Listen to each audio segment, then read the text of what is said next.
안녕하세요 여러분. 종교와 사상으로 있는 한국문화 수업을 맡은 이효진입니다.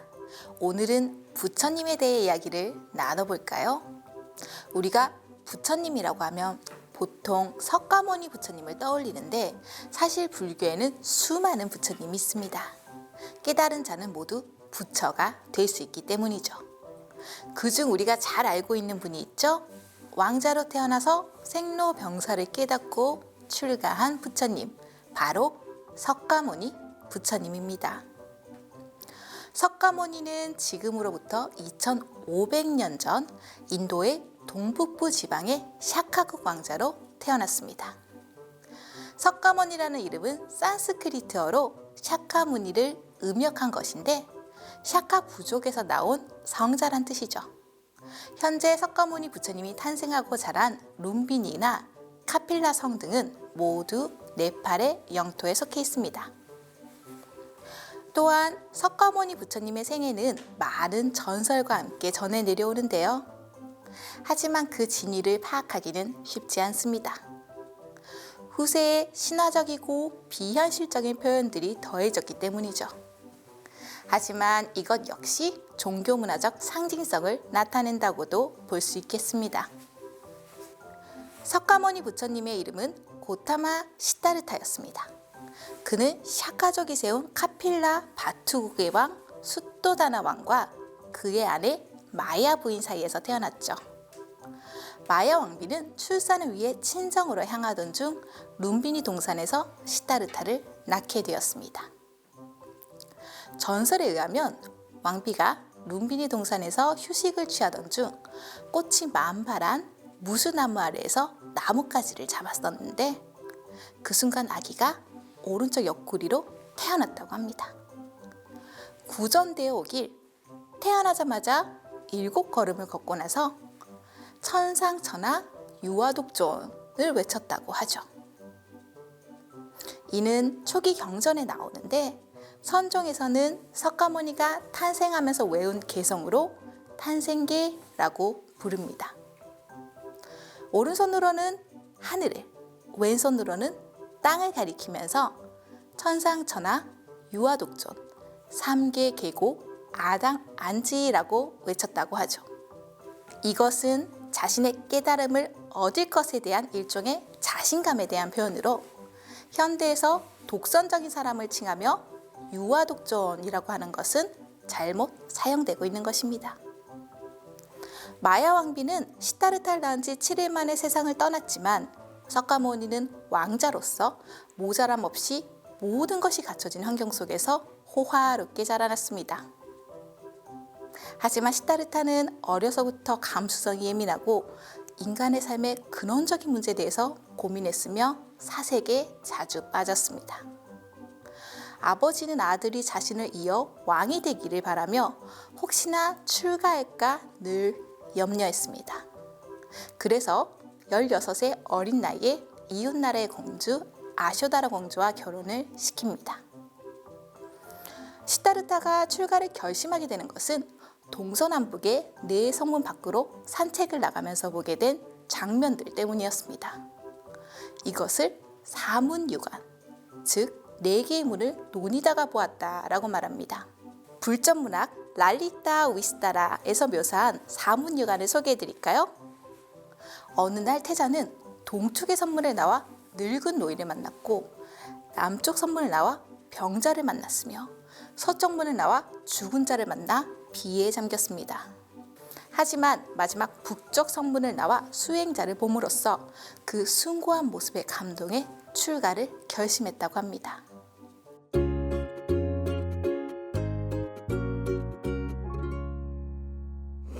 키아누 리브스가 시타르타로 등장한 1993년 영화 리틀 부다에서는 석가모니 부처님의 생애를 아주 아름다운 영상으로 그려내고 있으니 시간이 있으시면 꼭 추천드립니다. 출가를 꿈꾸던 시타르타는 아들이 태어나자 드디어 출가를 결행해야 할 때가 온 것을 느낍니다. 시타르타는 아들에게 라훌라라는 이름을 주는데 이것은 장애물이라는 뜻으로 자신의 출가에 방해가 된다는 의미를 내포했죠. 그는 남몰래 왕궁을 빠져나와 구도의 길을 나섰습니다.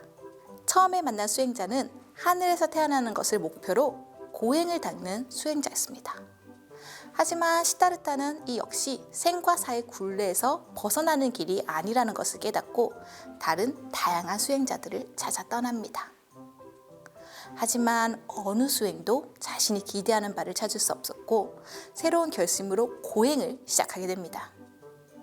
하지만 왕자 시절 극심한 쾌락이 궁극적 행복을 가져다 주지 못했듯이 극심한 고행도 궁극적인 깨달음을 가져다 주지 못했습니다.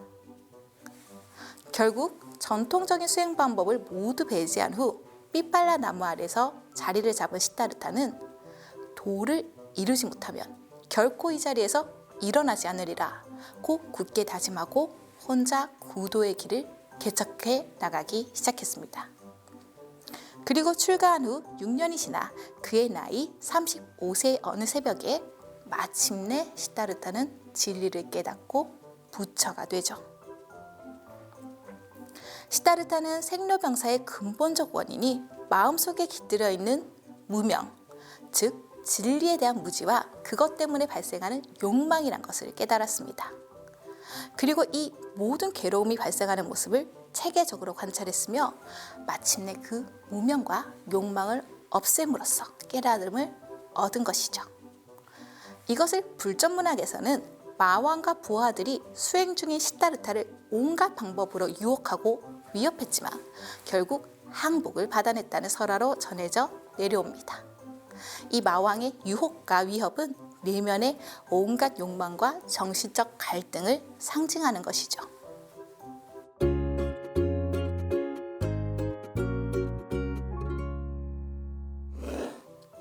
깨달음을 얻은 석가모니 부처님은 아직도 생로병사에 시달리는 모든 사람들을 구제하기 위해 자비의 마음으로 설법을 나섭니다.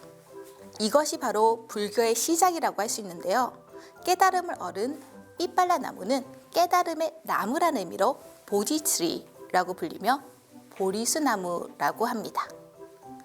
새로운 가르침을 펴기 위해 길을 나선 부처님은 녹야원에서 수행을 같이 했으나 중간에 떠났던 5명의 수행자들을 만났고 이들에게 자신의 깨달음을 전해주었습니다.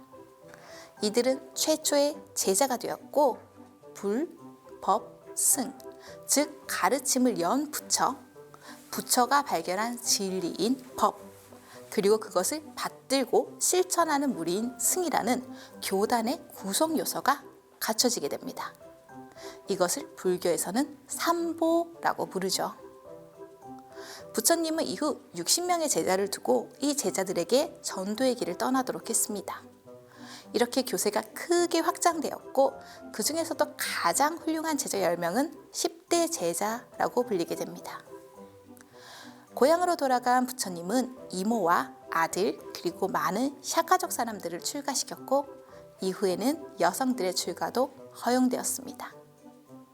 45년이라는 긴 시간 동안 부처님은 많은 사람들에게 가르침을 전파하고 제자들 사이에서 열반에 들게 됩니다. 부처님의 열반에 관한 기록은 빨리문 대반열반경에 자세히 등장합니다. 하루는 대장장이가 부처님과 비구들을 초대해서 공양을 베풀었는데요. 그가 준비한 음식을 본 부처님은 이 음식은 나에게만 주고 비구들에게 다른 음식을 주라고 하였습니다. 그리고 대장장이가 공양한 음식을 먹은 뒤 극심한 고통을 겪으시게 되죠. 열반을 직감하신 부처님은 사라나무 사이에 자리를 펴고 누운 후 마지막 설법을 펼치십니다. 그리고 자기 자신에게 귀의하고 법에 귀의하며 남에게 귀의하지 말아라. 자기 스스로를 광명으로 알고 법을 광명으로 삼아 남을 광명으로 삼지 말아라. 태어나고 시작된 모든 것은 반드시 멸하고 끝나는 법이다. 그러므로 부지런히 힘을 써 해탈을 구하라. 라고 최후의 가르침을 남기신 후 고요히 열반에 드셨습니다. 이는 부처님이 80세가 되는 해였죠. 제자들과 신도들은 부처님의 유해를 화장했는데 이때 많은 사리들이 나왔습니다. 이 사리는 장례에 참석한 8나라의 왕들에게 똑같이 나누어졌는데요. 각자 자기 나라로 돌아가서 사리를 넣은 탑을 세워 모셨다고 하죠. 이것이 불탑의 시작으로 부처님을 대신해서 이 탑을 신앙 대상으로 삼게 되었습니다. 그리고 제자들은 부처님의 가르침을 정리했는데요. 아난다와 우빨리라는 제자가 부처님의 가르침을 들은 대로 기억해서 읊으면 다른 비구들이 그 진위를 토론하고 하나씩 정리해 나갔습니다. 마지막으로 모두 목소리를 내어 합성했고 또 기억 속에 간직함으로써 부처님의 가르침이 오늘날 남겨지게 되었죠.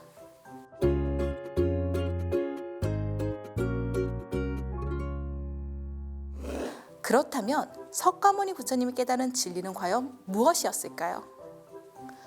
불교에서는 부처님이 깨달으신 4가지 진리를 사성제라고 합니다. 4가지의 성스러운 진리라는 뜻이죠. 부처님께서 녹야원에서 5명의 제자들에게 첫 설법을 하신 이후 반열반에 드실 때까지 45년 동안 가장 많이 설한 가르침이 바로 이 사성제입니다. 지금부터 여러분께 그 진리를 하나씩 소개해 드리고자 합니다. 먼저 고성제입니다. 여러분, 생로병사라는 단어를 들어보신 적이 있으시죠? 삶은 고통이다 라는 표현도 들어보신 적이 있으실 겁니다. 이것은 바로 부처가 발견한 첫 번째 진리입니다. 여기서 고통은 단순히 신체적 고통을 말하는 것이 아닌 정신적인 고통, 불안, 고뇌 등 우리의 삶에 반드시 따라오는 모든 괴로움을 말합니다. 생로병사는 대표적인 4가지 고통입니다. 그러나 사랑하는 사람과 헤어지는 것, 미운 사람을 만나야 하는 것, 원하는 것을 얻지 못하는 것, 욕구와 욕망에 휩싸이는 것 등, 다시 말하면 인생이 내 뜻대로 되지 않는 것 역시 고통이겠죠. 우리는 원하는 모든 것을 가질 수 없고 그러한 현실에 고통을 얻게 되는 겁니다. 그렇다면 우리는 왜 괴로운 걸까요? 여기서 부처님은 2번째 진리, 집성제를 말씀하십니다. 여기서 집은 모집하다 할 때의 집으로 고통을 일으키는 원인을 말합니다. 그리고 그것은 한마디로 말하면 욕망이라 할 수 있습니다. 우리는 욕망하는 것을 이루지 못할 때 괴로움을 느끼죠. 하지만 인간은 욕망하는 것을 채운다고 해서 계속 만족할 수 있는 존재가 아닙니다. 복권에 당첨되고 나면 이것을 누리고 싶고, 그렇게 나이가 들면 아프지 않고 영원히 건강하기를 바라죠. 애나 렘키 박사의 도파미네이션이라는 책에서 도파민을 추구하면 추구할수록 우리는 더욱 많은 고통을 얻게 되고 고통 쪽으로 기울어진 시소를 갖고 살게 된다고 표현했습니다. 그러면 우리는 이 기울어진 시소를 어떻게 다시 돌려놓아야 할까요? 뇌과학적으로는 최소 한 달의 도파민 디톡스가 필요하다고 합니다. 불교에서는 더욱 나아가 이 고통을 완전히 사라지게 해서 해방되는 것을 목표로 하죠. 바로 3번째 진리인 멸성제입니다. 멸이라는 것은 소멸된 상태, 즉 고가 완전히 사라진 상태를 말하고, 이것을 불교에서 다른 말로 열반이라고 합니다. 이 열반을 얻게 되면 윤회의 굴레에서 벗어나게 됩니다. 삶을 반복하면서 고통을 반복하지 않아도 되는 것이죠. 이 길을 위해 우리는 수행의 길을 걷습니다. 바로 4번째 진리인 도성제입니다. 여기서 도는 길을 나타내죠. 석가모니 부처님은 수많은 수행을 통해 너무 극단적인 고행도, 너무 느슨한 수행도 옳지 않다는 것을 깨달았습니다.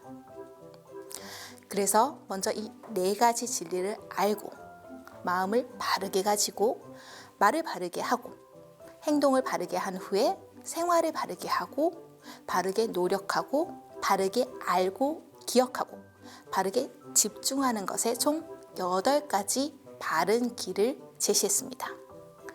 이 8가지의 길을 순서대로 잘 실천하다 보면 지혜를 얻게 되고 열반을 얻을 수 있다는 가르침을 주신 것이죠. 감사합니다.